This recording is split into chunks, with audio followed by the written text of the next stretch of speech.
Hello, fellow enthusiasts of DEA. Too bad that I can see you uh, in person because, of course, the COVID-19 has stopped everybody from moving around. But this presentation was slated to be at the South Korean DEAIC meeting, and unfortunately, of course, I can't give it in person. I'm now sitting in my office at Toronto, at the University of Toronto, and delivering this thing to you from here. But the good part of it is that you will have a complete recording of it, and then you will be able to listen to it again. Although I don't see why anybody would want to listen to me twice. Anyway, I'm glad to be here, and hopefully I can do something for you. Our motivation for this work was that we wanted to develop a DEA model that could allow us to compare two, but not quite the same, uh, members in an industry by devising ways to eliminate or at least reduce the differences between the two of them. In our case, we were somewhat fortunate because we were working in private pension fund work otherwise, and we had a very nice selection of private pension fund data. And of course, we could access mutual funds, open-ended mutual funds data readily from the market.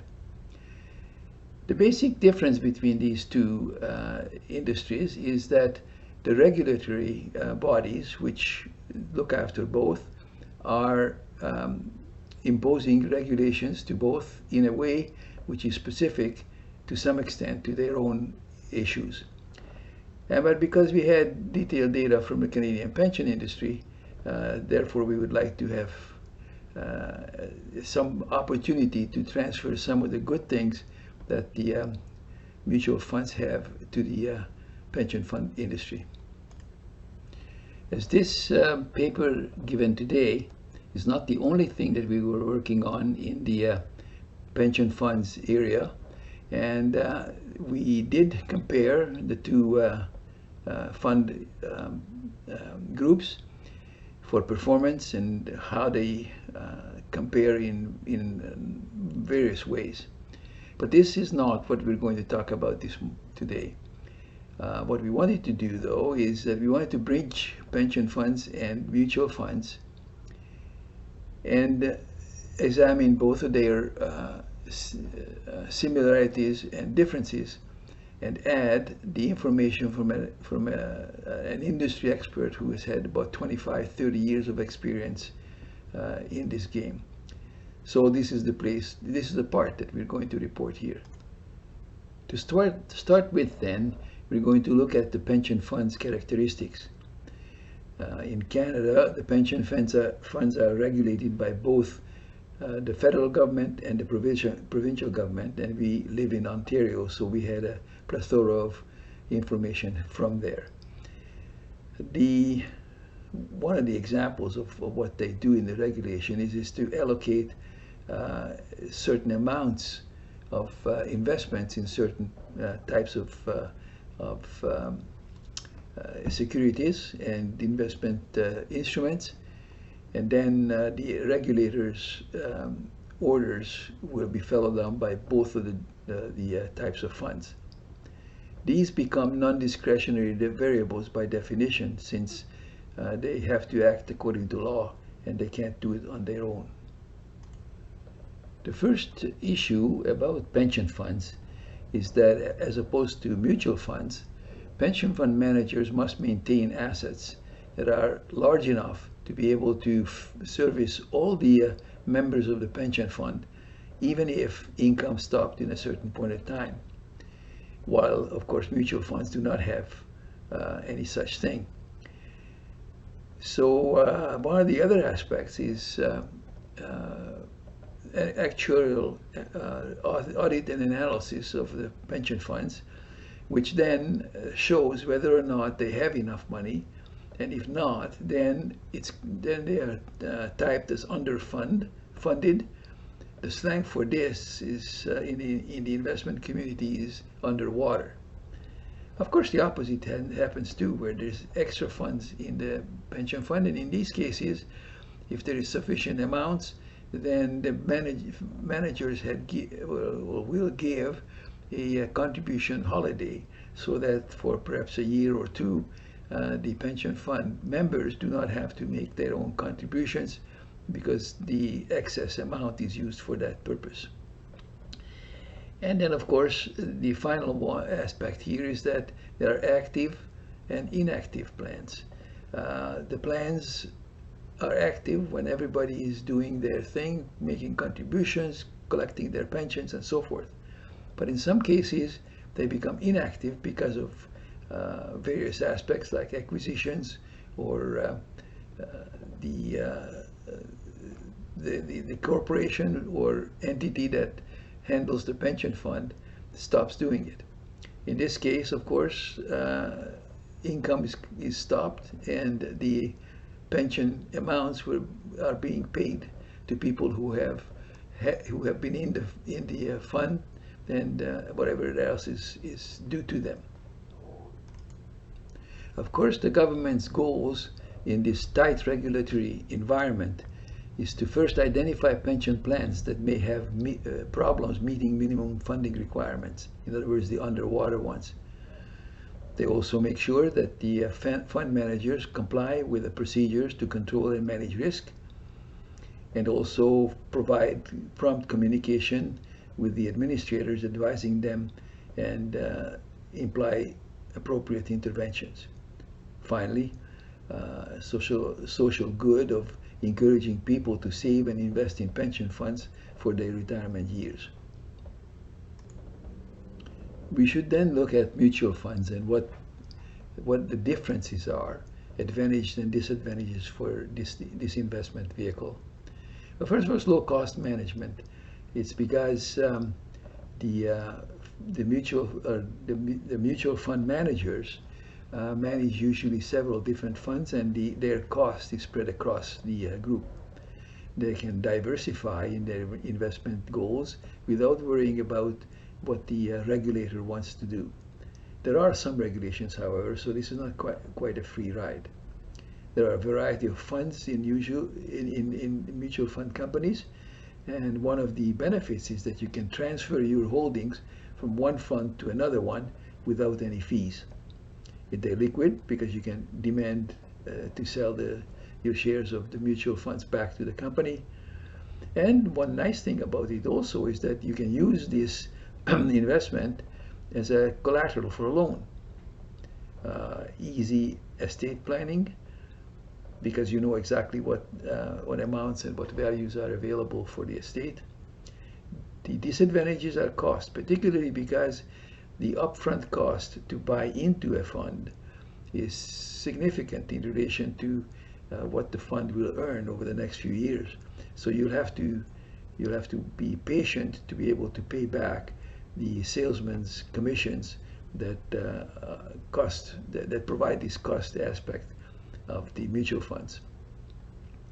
Investment manager is not flawless, so you go with the punches, but there are also tax complications which the pension funds do not have. So just to give you a small sample of the opportunities in mutual funds, there are very conservative ones where there is low risk and low return, such as money market funds. And then if you want to be aggressive in your investment plans, then a specialty fund which may concentrate on a particular industry or a particular country or what have you. So you can decide how much risk you're willing to bear. Therefore, if you look at the differences between pension and mutual funds, we can look at it from the purpose. The purpose, of course, in both cases is to make money. Regulations, there are both, and they are different. The tax status is different. The quality of management may be different. Investment fees tend to be different also. You cannot withdraw money from your pension fund unless unusual circumstances, and they are not liquid as compared to mutual funds. There are variety and transferability in mutual funds, and they're also transparent because they must file public financial statements as to what they are doing and how well they're doing it. In our work, we used 4 different data sets. In the pension fund industry, there are 3 different plans: a defined benefit plan, where the member of the pension fund receives a predefined amount of money on a year-to-year basis, not having to worry about how successful the fund's investment side is. The defined contribution plan, on the other hand, is the opposite, in the sense that while the contributions are defined, the benefits are not. So if this particular plan is very successful, you get more, and if it's not, then you get less. And then there's a combination of both of these plans, kind of to offset each of their benefits and problems. Now, open-ended mutual funds are hundreds, maybe thousands, and we used some of their data in this comparison with the pension funds. The models we used were quite simple.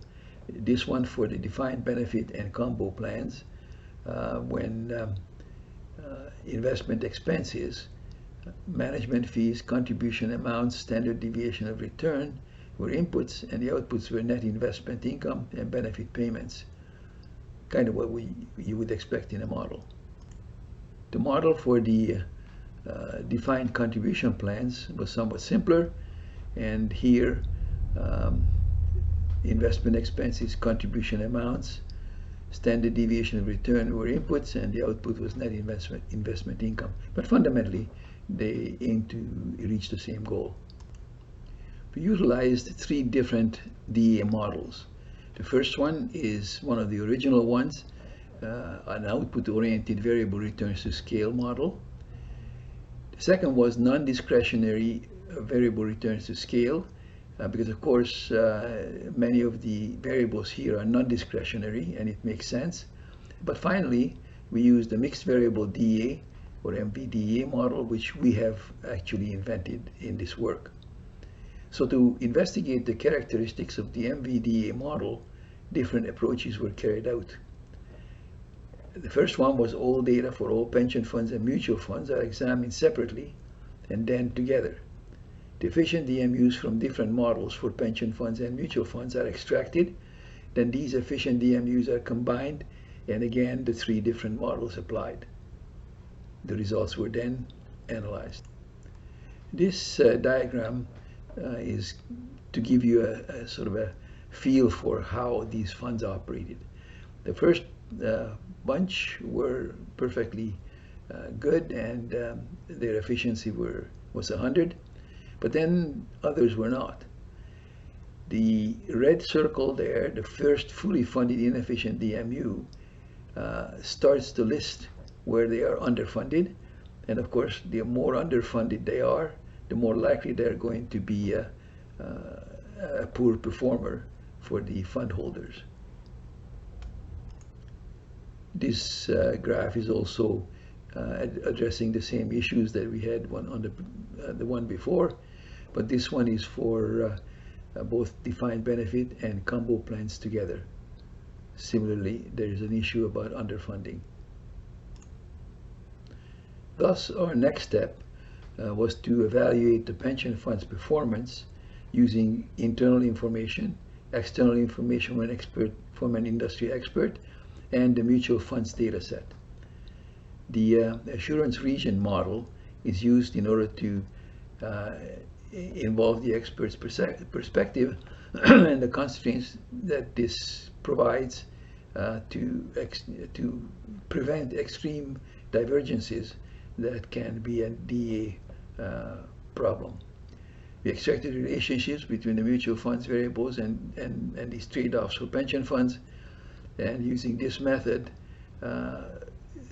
we have examined the characteristics while borrowing mutual funds rules, and this way we could combine both the good and bad parts of these funds. So here we're going to try to show how these different frontiers and different aspects of the system works. There's a basic frontier, which is the normal DEA frontier. The leadership frontier is, of course, more stringent in terms of who is efficient, and this is when we include the variables that we had, or the knowledge we have acquired from the mutual funds.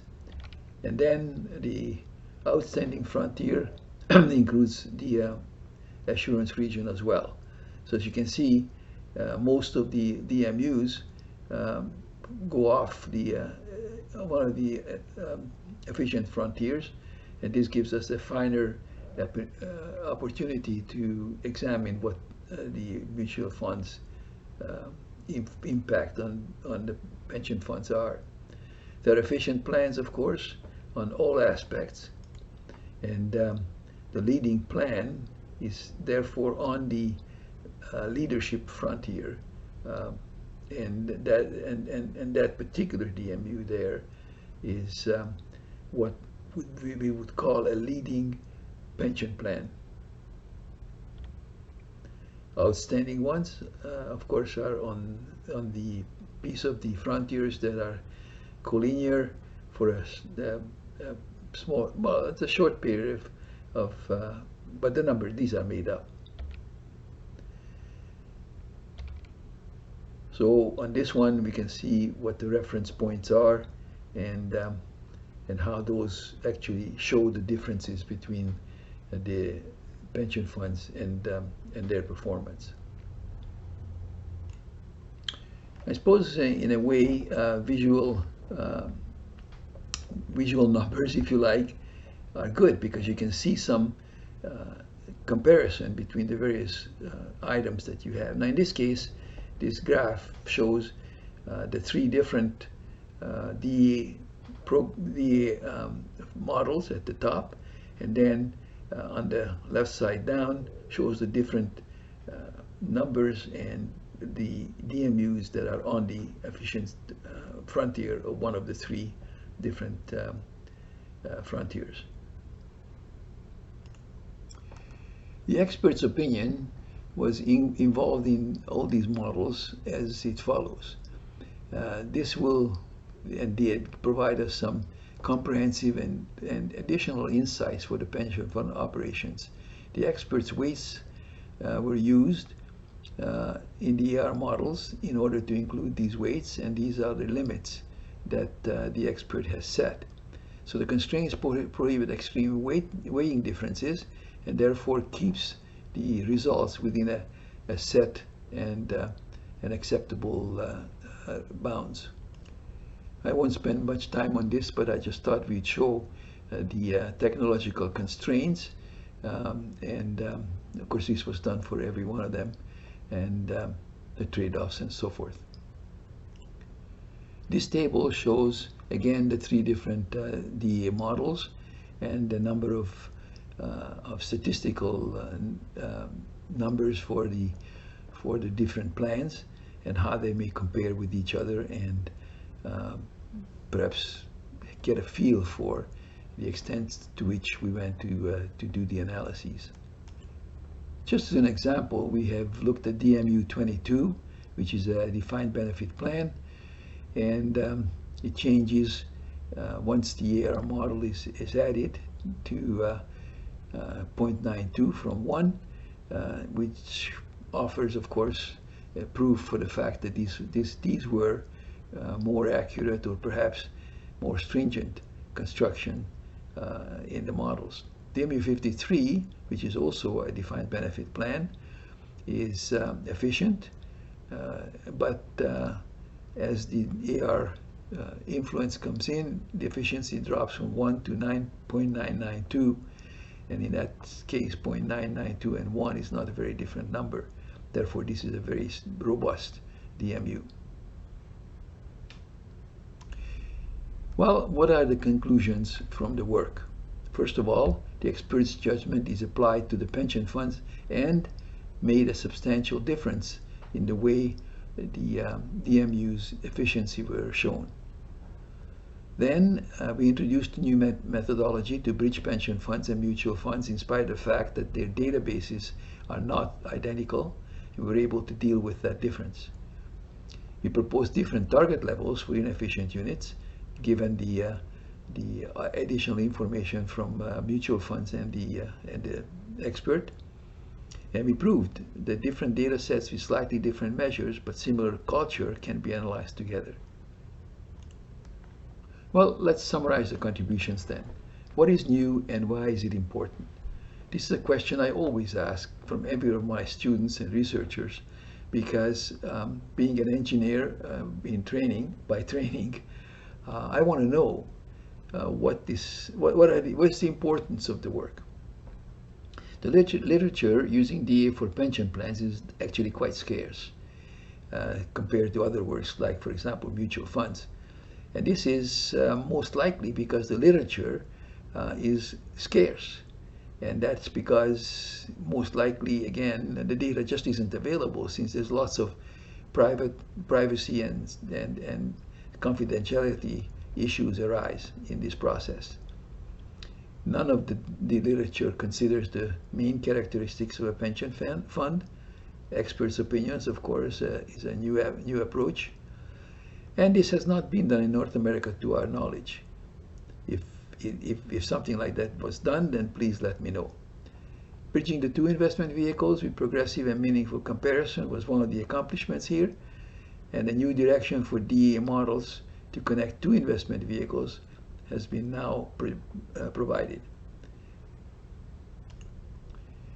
I'd like to acknowledge some people who have made this virtual conference possible, and for that, Dr. Sungmook Lim, who actually pushed and organized and arranged and twisted in the wind with the COVID-19, and yet still he managed to put together a conference.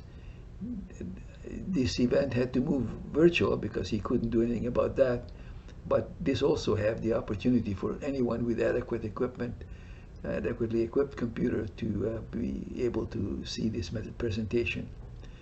Secondly, Dr. Mariam Bedrizadeh is my co-author, and the material presented here is based on her doctoral thesis, which she had defended in 2017 at the University of Toronto in Canada.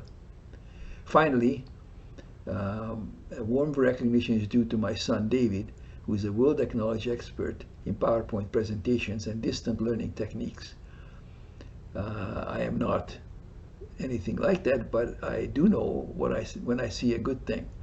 And he has done a number of very, very interesting and important contributions to the process of producing excellent presentations and to deal with the pandemic now, where he has designed systems. And the one that he did is what produced this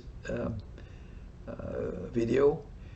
And maybe not everybody, but I am amazed what a great system this is.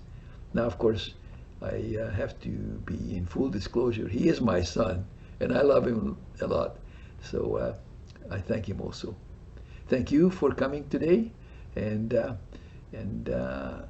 just the whole idea of being present in a virtual environment, and we can do this like this. It's amazing in and of itself.